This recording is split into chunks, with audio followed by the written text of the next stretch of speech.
I want to thank everyone for coming out tonight, this afternoon. My name is John Prince, and I'm here to talk about First Source.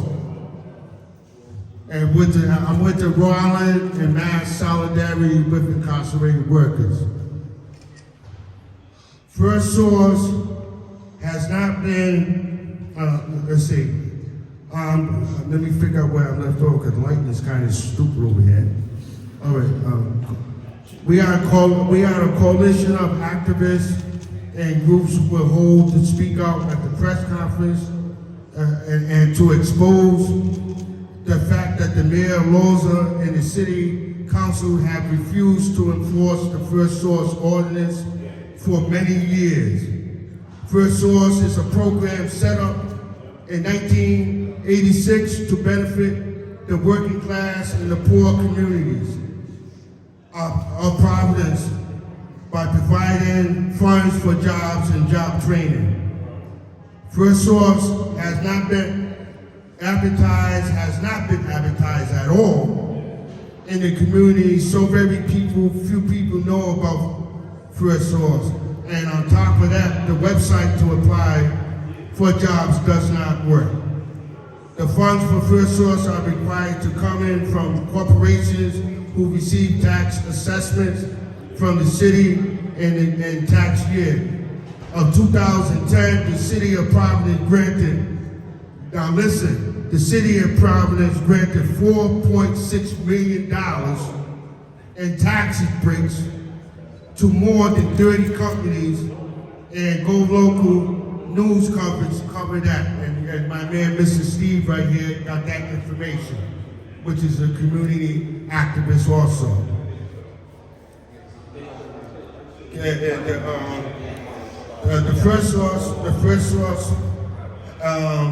First Source Ordinance mandate that 100% of new hires by companies that receive $25,000 or more in the city loans, subsidies, or tax breaks have 4 or more employees must be Providence residents first, and that's important. If the company cannot find a Providence resident to fill that position, they may request permission to hire non-Providence residents. Job creation is always justification for these taxpayers' giveaways, but it is meaningless if the Providence residents are shut out of the jobs and job training created. First Source is the only mechanism that exists to make sure that there are accountability for these promises for jobs and tax breaks. The city has continued to violate the law by refusing to enforce the ordinance. And despite a court ruling more than 10 years ago by a Superior Court judge that ordered First Source to do the right thing.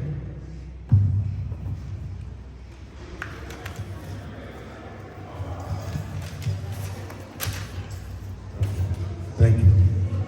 A newly elected Mayor Smiley and the City Council, this is our demands. Must enforce First Source law. Open the books. Be transparent.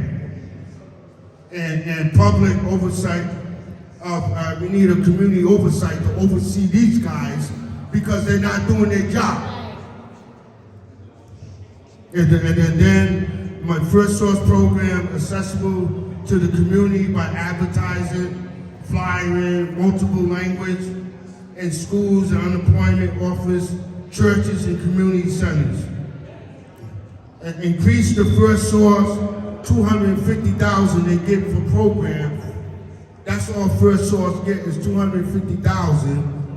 We want to increase that by giving First Source more money.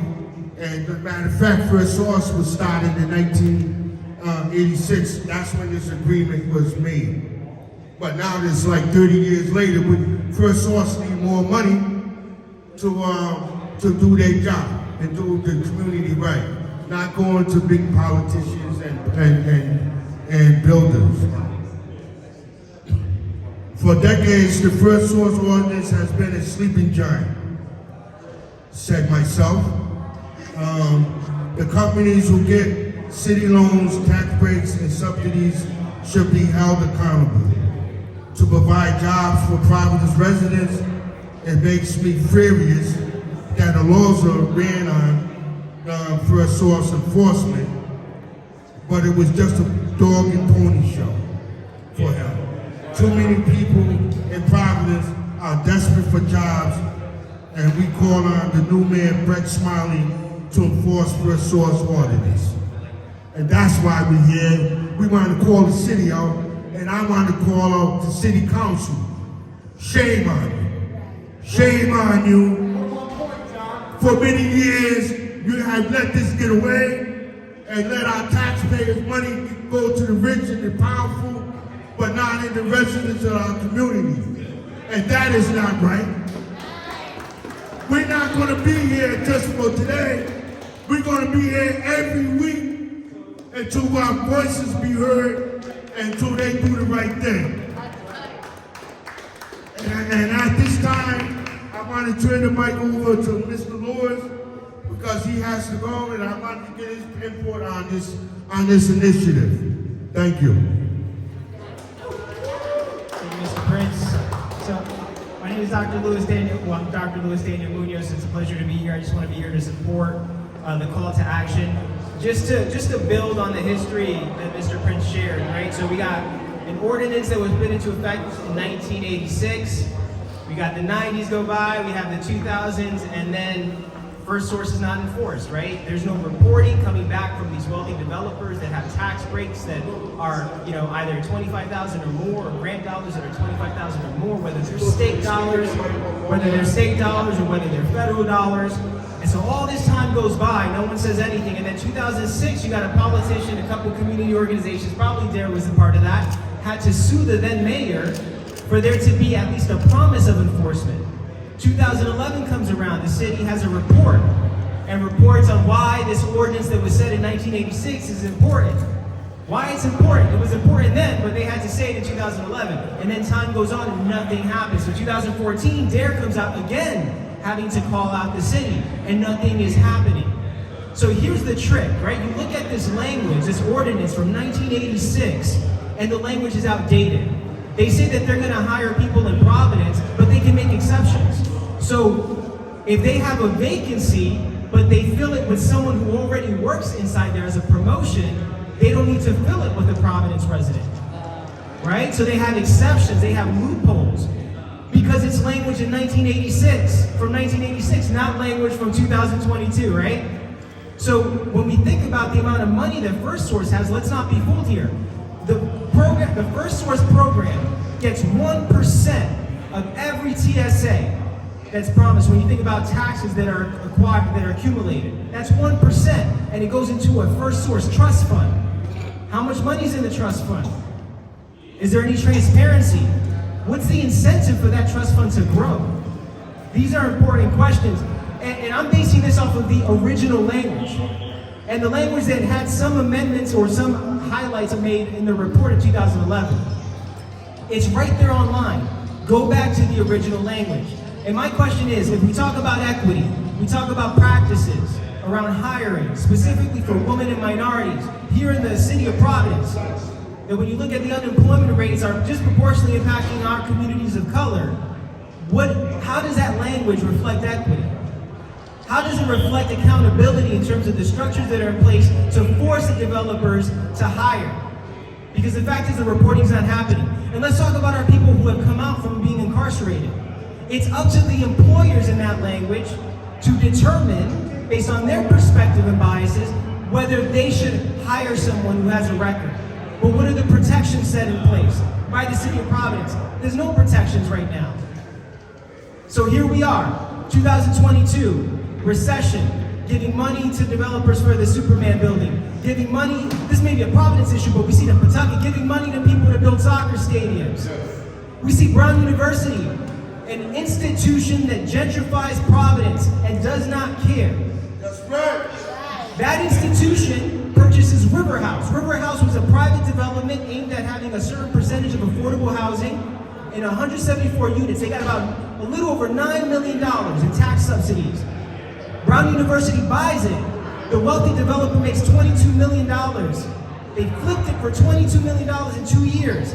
Brown University promises that it's going to pay some of those taxes, but under the tax stabilization agreement.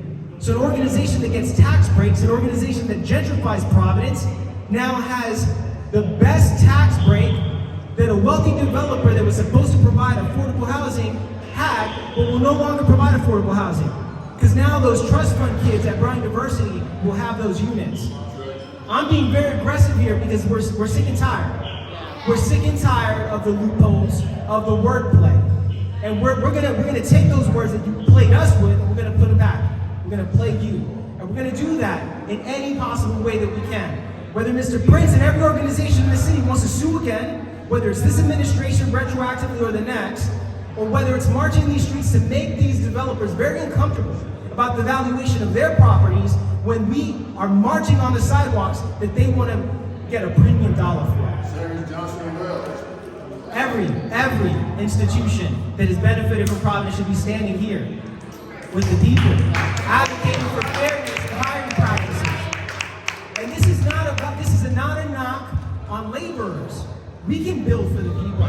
This is a knock on wealthy developers that continue to fund and donate to crooked politicians.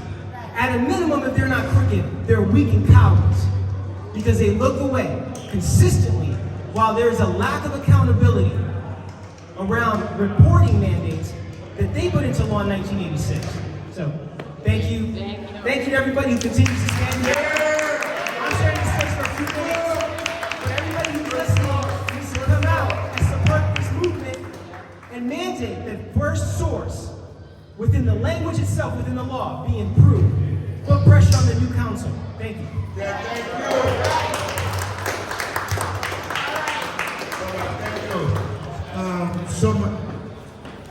Thank you.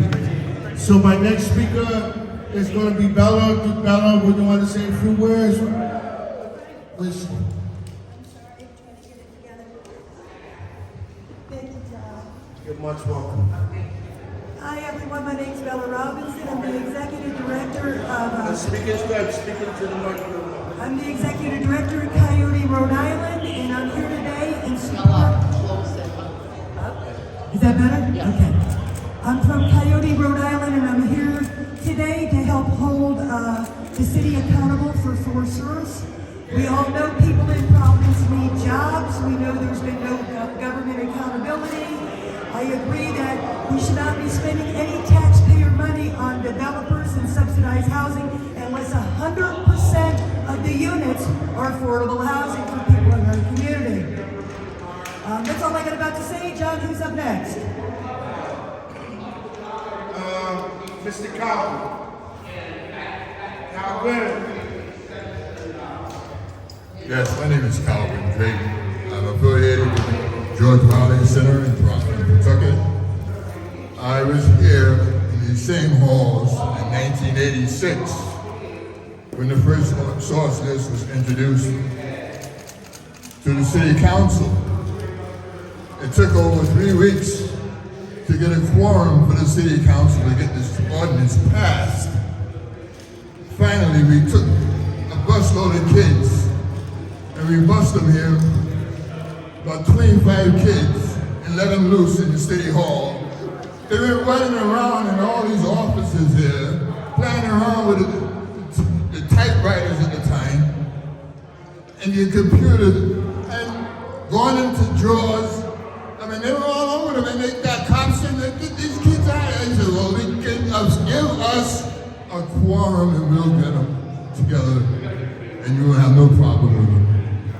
Finally, that person showed up miraculously, and we got the ordinance passed. And that was in 1986. This ordinance has been sitting there unenforced for, well, you count the years. This is 2023 now. As a result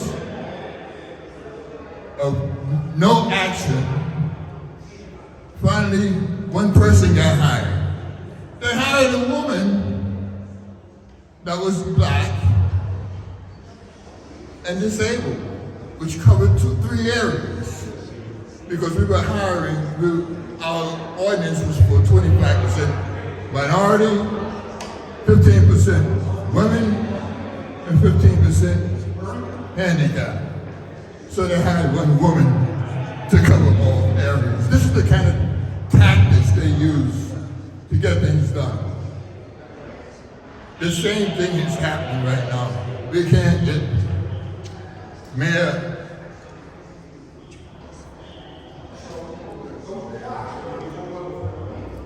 Elorza to go along with this ordinance. We hope that Smiley has a different attitude. That's all.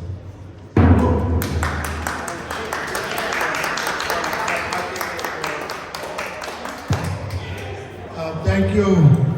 So my next speaker, Rochelle, I know you just coming, but can you say a few words about First Source, and especially giving a female's perspective on this initiative? Thanks everyone for being here.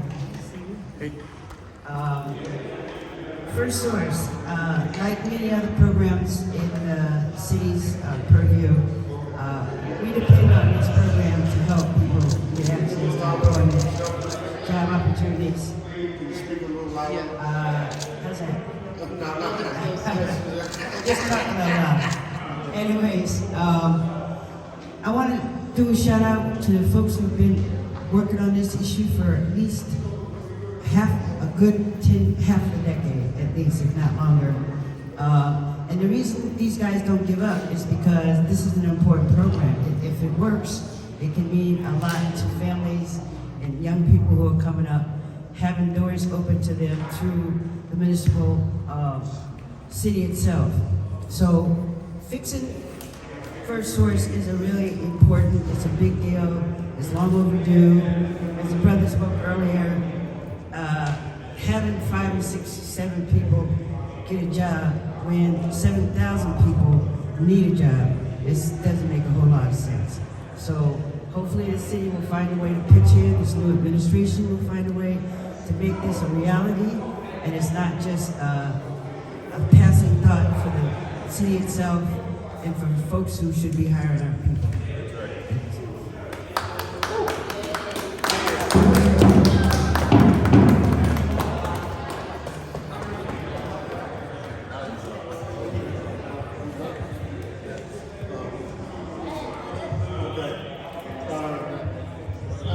Sure. Do you want to say a few words? This say First Source came right out of there, and we know that we've been fighting this a battle for over 30 years, and it doesn't make any sense that we still here fighting.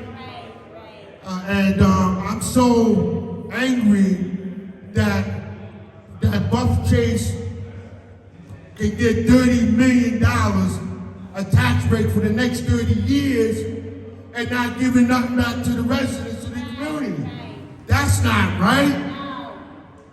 And I just want to say that, this thing's been to my heart since Miguel Luna brought this First Source to my attention back in 2008.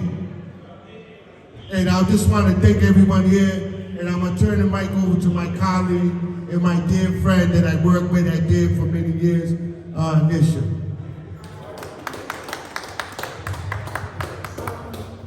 I don't have too much to add to what everyone else has already said, but Dare has been working on this for a long time. I want to shout out John and all the other folks here who have been working on this for years. It's so discouraging to see the deafness of the city government and the state government to people coming over and over and again asking for the same things. We want job opportunities, we want housing, we want affordable housing.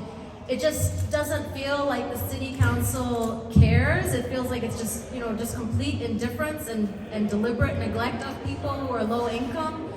And we just have to keep fighting. We have to keep coming back and keep making it clear to people, this is our government, this is our city, these are our streets, these are our buildings, these are our developments, these are our jobs. This government works for us, not the other way around. So I hope that people come out tonight. Also, tomorrow night, there's also going to be a city council meeting about the tax break. They're trying to give a tax break to another developer. Please come out and say people over profit. It's just enough is enough.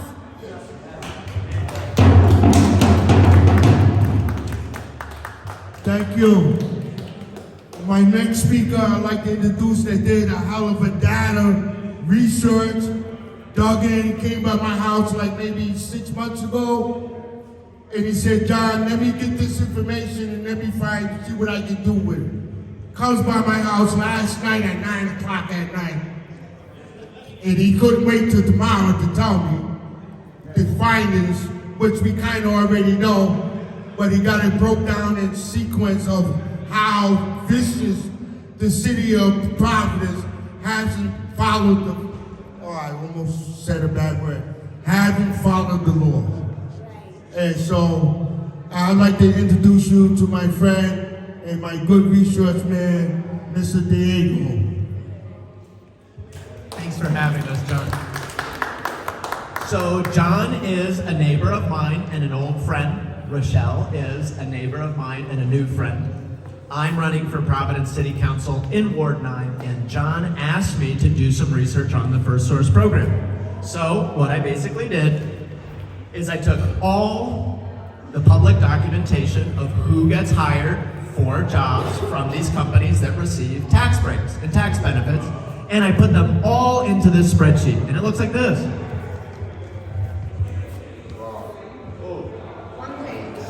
A lot of numbers, but the numbers don't lie. Here's what the numbers say. This is all publicly available data. The numbers show that for TSA specific projects, only about 20% of those jobs go to Providence residents. And that number has not changed. It's been about 20% since 2014. Some years it goes up, some years it goes down. But the vast majority of people and jobs that benefit from companies that receive TSAs are non-Providence residents. That's just a fact. The other thing that John pointed out to me that's very interesting is that almost 30 to 40% of all of the jobs that are filled for Providence residents, the race and ethnicity of the person that is hired is never disclosed, which is a violation of the First Source Ordinance. Violations of the First Source Ordinance are grounds for removing TSAs from the companies that receive them. There is significant leverage that City Council has through the existing law to say to these companies, you need to be hiring people from Providence, otherwise you should not receive tax benefits from us. It's just that simple. The data does not lie, and John was totally right. All of that data is publicly available. My spreadsheet that I just showed you is publicly available at diegoforallneighbors.com, and that's why I'm running for City Council, to serve people like John and to serve people that are here fighting for our community. Thank you so much, John. Thank you.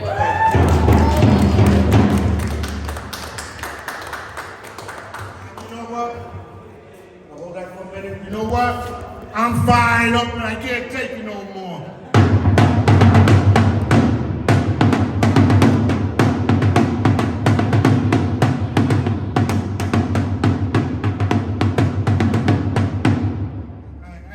We are fired up. We are fired up because this is not right. You know that, and you hear the speakers. I have more speakers coming. They got delayed in traffic, but they coming.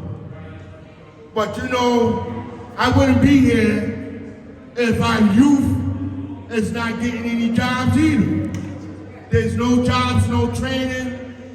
There's no friendliness for our youth in Providence to be successful. And First Source has the ability to make that happen. And we have to put pressure on the city and put pressure on the city council persons and the new city councils that's coming in November to make sure that our voices be heard. And I'm just excited that we all are here, we're fighting on the same page. Because we need soldiers and we need foots on the ground to make sure that these messages be carried out. And if we don't do it, then we're gonna get the same old, another 30 years having nothing but the rich tax developers getting all the money. And we can't let that happen. We can't let that happen, right?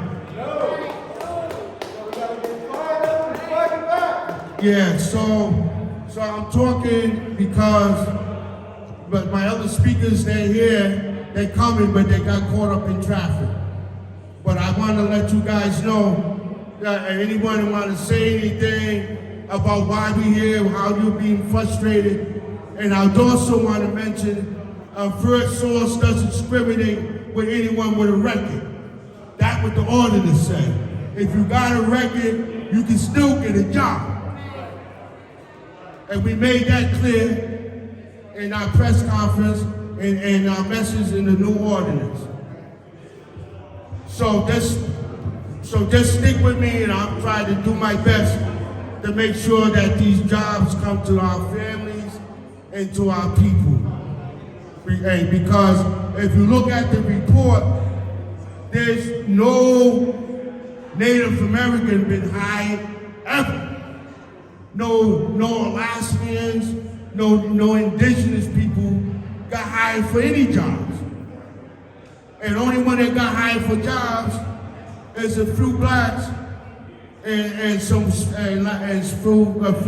people of color, Latinos and folks. But that doesn't cover the whole Providence residents.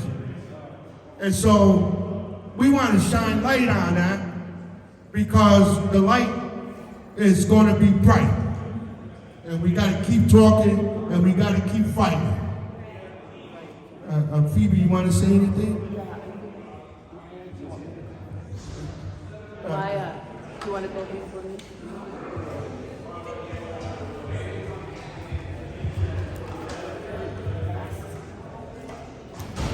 Yeah, my name is Phoebe. I'm with Solidarity with the Incarcerated, Massachusetts. Yeah, I will. Massachusetts, Rhode Island. And I just wanted to say a couple of minutes worth of words about the capitalist economic crisis that is coming down the pike. If you've read the bankers, Wall Street, the large corporations, the financiers, they're all saying that there is a really, really huge and bad economic crisis coming for our class, for the working class and the oppressed. And it's going to be the biggest one ever. And that compares to the Great Depression and the Depression of 2008. Worse than that, it's going to hit our class as workers really hard. It's going to mean evictions, hunger, people freezing, families split up, deaths, extreme unemployment. Much, much, much worse than now.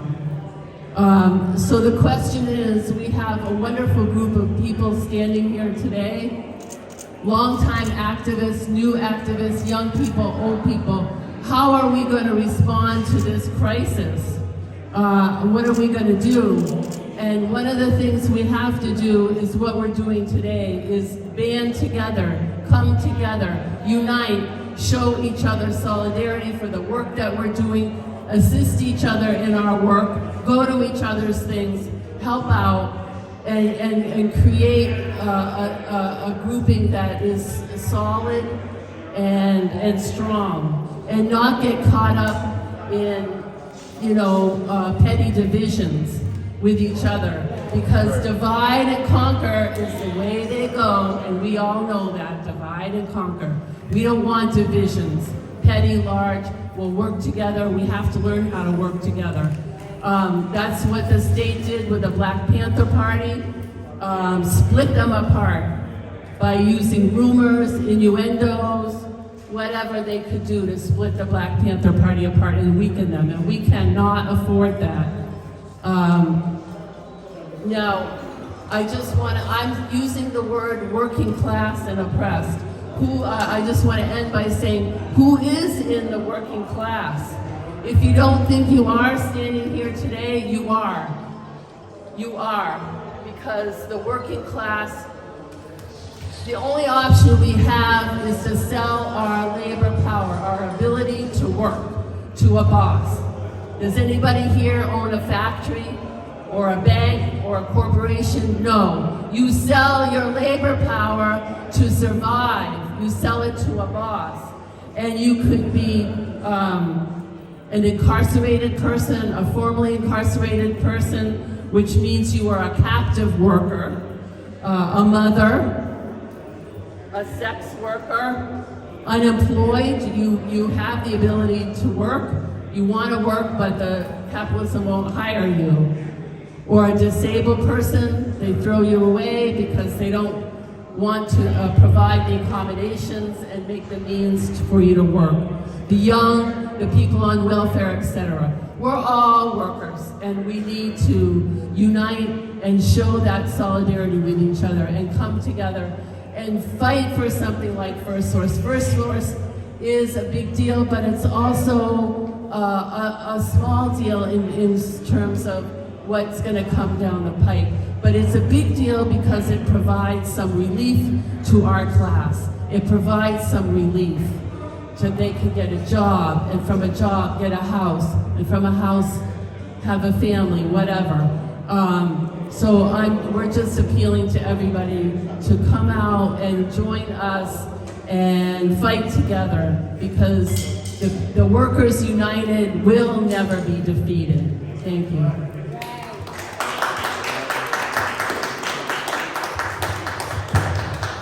Thank you. So my next speaker really don't need an introduction. His name is Mr. Ray Watson. Mr. Tuhawk is here to talk about the injustice that's happening here in this building. Ray.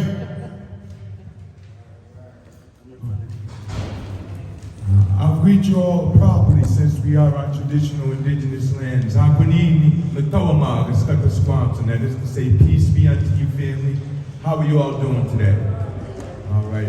First of all, I want to thank the good brother John Prince for inviting me just to share a few remarks today. John has been a mentor of mine in activism and community engagement since I got started here in Providence. And I always consider it an honor that he still considers me someone to reach out to even come and share some remarks. So just some background on myself: born and raised in this fantastic city of Providence, up on the east side in Fox Point. Family goes all the way back to when Europeans first arrived here, and I was blessed to have the opportunity to run the Mount Hope Community Center for about 10 years, where I was heavily involved in a lot of community stuff, really caught my teeth doing work with DARE. And what's amazing to me is that what y'all are here talking about today, I learned about when I started running the community center in 2006.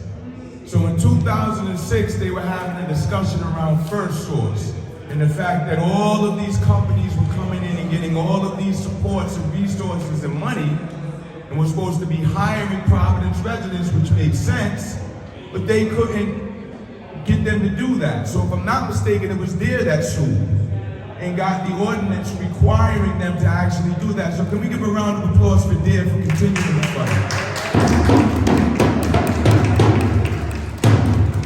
So in my opinion, it's absolutely ludicrous that here I am 10, 15 years later at a rally talking about why aren't companies that get big tax breaks and money hiring people from the city. It just doesn't make any sense to me. And in my opinion, that's why we do this sort of stuff, right? Because you go and you try to talk and make sense of things and speak logically to people, and then they talk to you like you're stupid, or they blatantly lie to your face, right? So I always give respect to the activist community, because you all are the ones that make noise when other people don't. Because other people get upset, and then they just stay upset. But that's not enough. We have to get out and make some change happen. So I'm here today to just encourage everyone, especially during this election season, right? There's all of these campaign promises and everything that's going on. Well, first of all, get them on record saying that they support it. That's the first thing, right? But then the hard part is once they get in office, staying on them to make sure that they follow through. And I want to encourage you all in that today.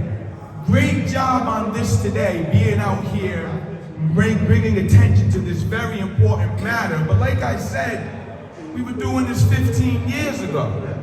And how many administrations have gone through and how many different leadership. So at this point, we have to just accept the fact that it's a systemic issue. So how do we address something systemic? And we address it by continuing to bring attention to it, continuing to put pressure on those who are in leadership that can do something to change it, and continuing to make sure that people know it's a problem. Because shame on us, right? And I'm gonna say it to me right now, shame on me that I'm back here 15 years later still talking about this. If not anyone else, shame on me because I'm supposed to be this guy called Ray Watson. What's that really mean if 15 years later, y'all have to be out here having the same conversation? So I'm gonna take personal responsibility right now and say that we should have done more, and we need to do more, and we're going to do more. And I encourage you all to take the personal responsibility yourself. I don't really like pointing fingers at the community saying you should. I like to say this is what I'm up to, and if anyone wants to be involved in it, I'm willing to go along for that journey with them. So I'm saying that again here to y'all today. And Katapatush in our language, thank y'all for being here, for inspiring me, for continuing to be a voice for this community, and for continuing to hold the people in this building accountable. Because if no one holds them accountable, they will do exactly what they want, when they want. They just passed, what, a whole bunch of tax breaks. I just saw numbers today on what affordable housing means. I mean, come on, man, come on. But simultaneously, we're arguing about $10 million for reparations. So it shows you where priorities are, it shows you where interests are, and y'all are the ones who bring attention to that. Please keep bringing attention to it. Please keep up the good work. And to all of these political leaders that are getting ready to come into office, it's ridiculous. You come out and you ask for our vote to get elected, but you can't even make sure the companies that are being given all of these supports and resources are hiring us. It's absurd, it's unacceptable, and much power and respect to everyone here for making some noise about it today.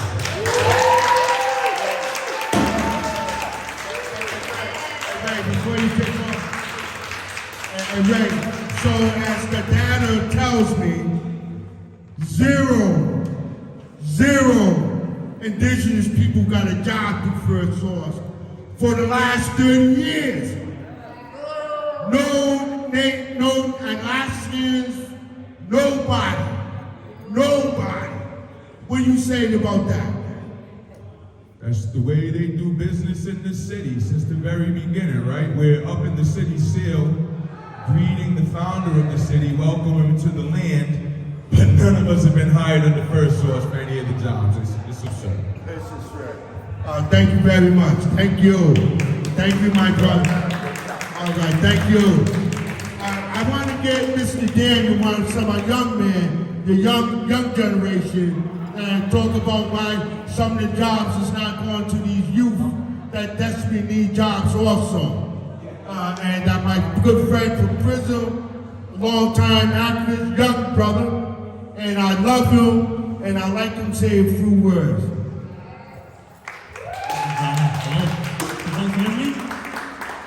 Everybody, I'm Daniel from the Providence movement, just speaking a little bit about youth and jobs. I just want to say one thing.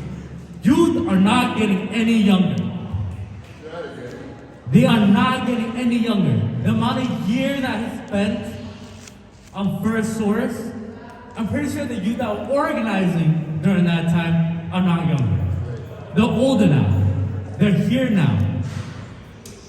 We can't talk about youth employment without talking about SROs in schools. They're getting records in schools. And they're struggling to find jobs now. We have to talk about housing. Housing is not getting cheaper.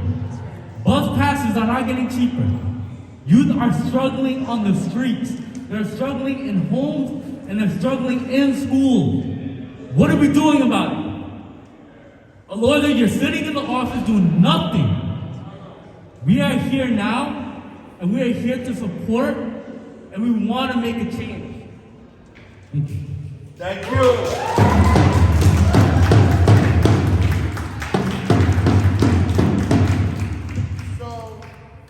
So at this point, we're going to deliver our demands to Mr. Elorza to let him know that we're not going anywhere. And even though he's leaving the mayor's office in November or January at some point, with the new mayor that's coming in, Brett Smiley, and he's going to hear our noise also. So this is not going to be the first showing. We're going to be back next week. We're going to be back in the month of November. We're going to be here in December. We're going to be here in January. We're going to be here in February. We're going to be here every day until that voice is heard and that First Source is going to be compromising to our people that understand why we're hurting so bad right now. Wow. That's just something. That's a mouthful right there. So at this point, we're going to do anybody want to. This is like a free-for-all right now, and I'm going to pass the baton to Ms. Meyer, my dear friend from Boston, because that's the name of our coalition, Rhode Island and Mass and Solidarity for Incarcerated Workers. That's who we are. Oh, here you go, baby. All power to the people. All power to the people. All power to the people. Or in the words of Chairman Fred Sr., he used to say, power anywhere there's people. This is where the power lies. I am honored to be here and stand ground. Not too long ago, I had the honor to be on the program with Brother Tuhawk and Comrade John Prince and Comrade Marco. And one of the shirts that we had on the podium was a shirt featuring political prisoner Mumia Abu Jamal and Brother Shaka Sankofa. Shaka Sankofa was incarcerated in Texas and murdered by George W. Bush via the death penalty. And today we are fighting to free Mumia Abu Jamal. That's right. Dr. Mutulu Shakur. I heard the elders and the youngins talk about healthcare, housing. Dr. Mutulu Shakur, who sits in prison today, battling cancer and dying, and the system still says that he's a threat, and they refuse to release him. We have over 2 million people who are incarcerated, people who are on parole, probation, etc., etc., etc., that makes this a carceral state, as Mumia Abu Jamal said. When we say state, we mean this entire apparatus. The comrades here in Rhode Island many years ago started a movement in the name of Elder A. Philip Randolph. If you in your history books, they teach you about the March on Washington. They teach you that over 250,000 people were in Washington, D.C. to confront the apparatus that we're confronted today, because it's not just at the city level, the state level, the federal level, right? And they didn't have any Facebook, they didn't have no Twitter, they didn't even have email.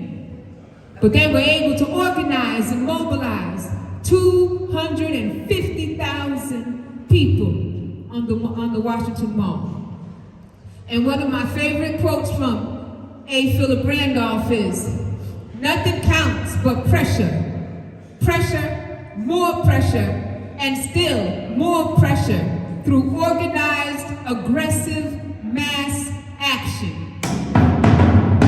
Today, we are putting not only Providence City Hall, City Council members and others, and your mayor and the governors and others, we are putting everybody in all 50 states and territory on notice that the people are not going to take this much longer. Right. You got money for war and can't feed the poor. Tupac Shakur. I got Sankofa tatted on that right middle finger to the system. Because you gotta go back and get it to bring it forward. Brother Daniel just spoke. You know, they say, I believe the children are our future. But they're locking up our babies now. They're killing our babies. They're starving our babies. So we need to let them know, as you all have continued to do throughout the years, right? I just want to share something real quickly. Because, you know, sometimes we don't need the mic. And we just gonna speak it. We are the Rhode Island, Massachusetts Solidarity with the Incarcerated and Workers Council. Because we know that the incarcerated is a part of the working class. Every single corporation out there that you know of, you buy toys for your babies, it's the incarcerated workers that's putting them together. You got a car, it's the incarcerated workers on the assembly line. Your meats and food at the supermarket getting cut up and put in packaging, it's incarcerated labor. From Jeff Bezos at Whole Foods to now your local stores, right? In Massachusetts, they spend $1.6 billion on jails, prisons, probation, and parole. Right.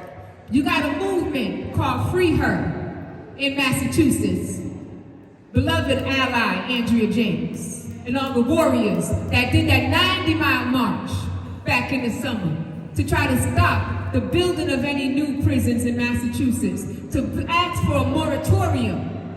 And our governor had the audacity to veto that, right? But we got pressure for the next one coming. And in the Framingham prison, it is said that they have 200 women. And to house those 200 women, it is $162,000 per woman. Can you imagine what $162,000 would do, right? And in over 26 states, they have prisons and jails where you can have your child in the prison with you. Does that make sense, my people, that they have money for that? They got money for all of that and don't got money to feed the people, to house the people. And I will say this as we wrap up and get ready to, in the words of Chairman Fred Sr., to show our disrespect to whoever we bringing this noise to next on behalf of the people. We have to remember that we do this because we all want to be more than just surviving. We deserve to thrive. We deserve to have recreation. We deserve to be able to take our babies and our elders for a walk in the park, right? We deserve to ride the chill on the steps. This is why we do this. And so we want to also tell them that language is important. Language is very, very important. There is a writer known as Toni Cade Bambara, and I encourage you to look her up if you're not familiar with Toni Cade Bambara. And she said, words are electric. So can you imagine if words are electric, what else about us can bring the fire to the people? We have to bring the fire to them. Because right now, they say affordable housing, and Sister Anusha, I know you know this. Brother John, I know you know this, right? And Rochelle, I know you know this. And I want to thank Asada, she's not here with us, but she's also taught me this as well. Affordable means nothing to poor and working people. It means absolutely nothing. And we cannot allow them to keep fooling us, whether it be at the Superman building, because I thought Superman was a character in Hollywood, you know? And so now out here it's going to be a building.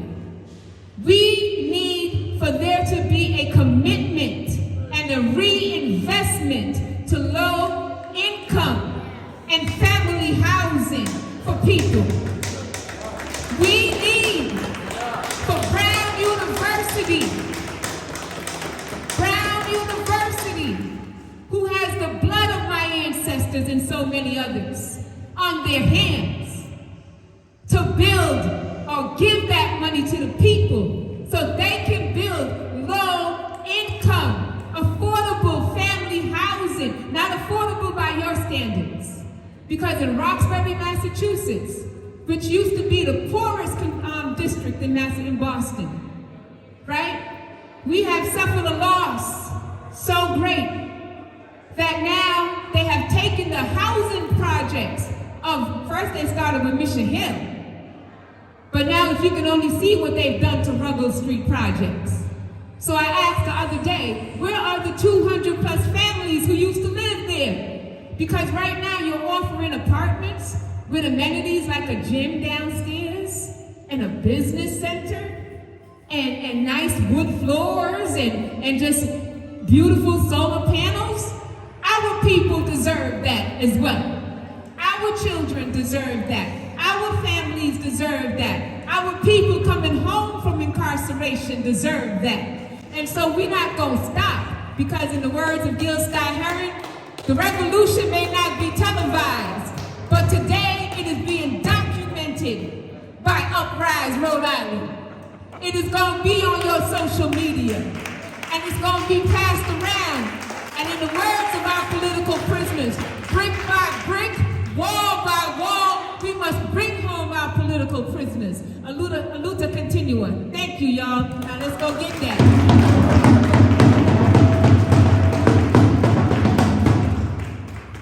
Wow, that was deep. Deep. That's why we're here. To make our voices be heard. And we're making that happen today, ain't we? We're making that happen today, ain't we? Wow, this has been touching, and I want to thank everyone that came out today. And I want to personally say, if nobody told you that they love you today, I want to say that I love each and every one of y'all here tonight. Thank you very much. Thank you. Thank you very much. So we're going to get ready to make some noise and hand Elorza, if he's hiding in his office, our demands. So what we're going to do, where's his office at, over here? Oh, right up there. Yeah, we're going to go right up there, right front and center, and to make our demands public. Thank you.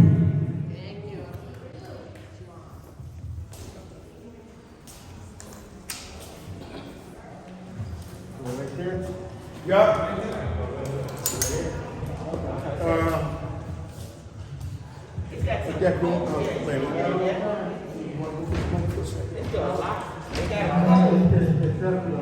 They got a code there. Just like it's a compliment.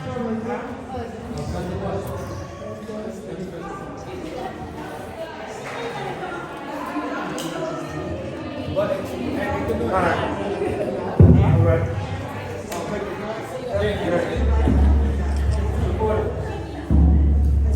Huh? I pressed the button. What's that? All right. How you doing, sir? Hey, what's up? What's up?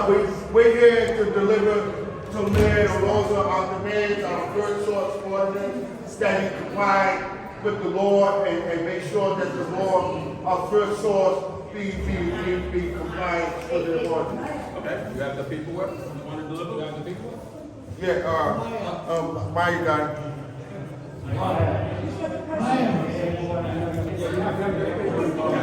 Yeah, no.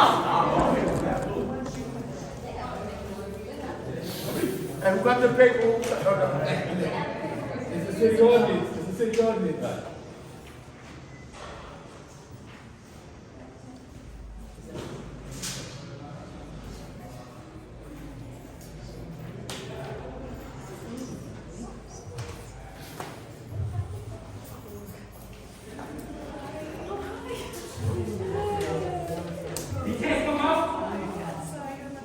Busy. He's in a meeting. It's not like you can just walk right in.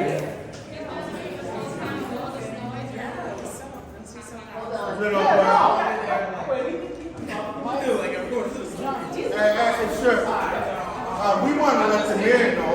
That's why we're here. That we're there as hell. Because tax rates be coming out here like Halloween, giving out candy to the kids, and we can't have it.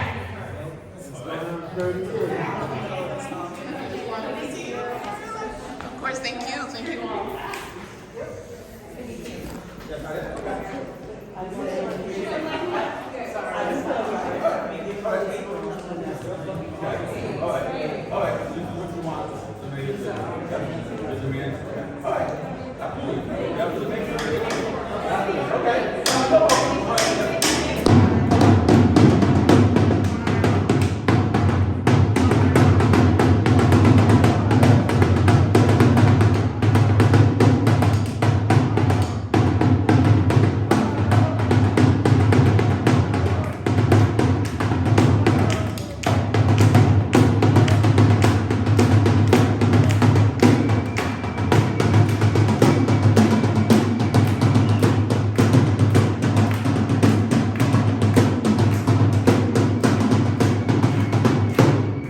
I want you to hear that, Mr. Mayor, and we'll be back next week.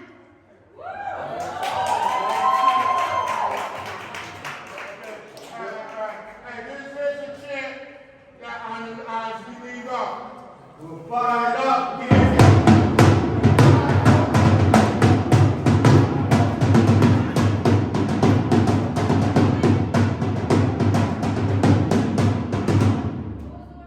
Fired up, we can't take it no more. We're fired up, we can't take it no more.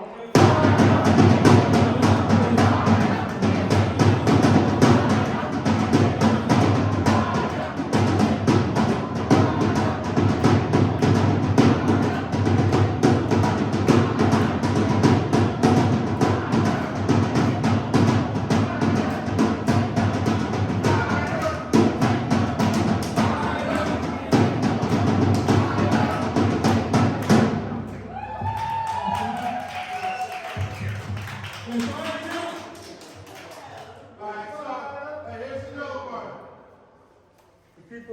People want to know who we are. So we tell them. We are the people. Mighty, mighty people. Fighting for justice. And liberation. People want to know who we are. So we tell them. We are the people. Mighty, mighty people. Fighting for justice. And liberation. Keep on the fight, ladies and gentlemen. Thank you. Thank you for everyone that came out. And we thought this is not the only time you'll be here.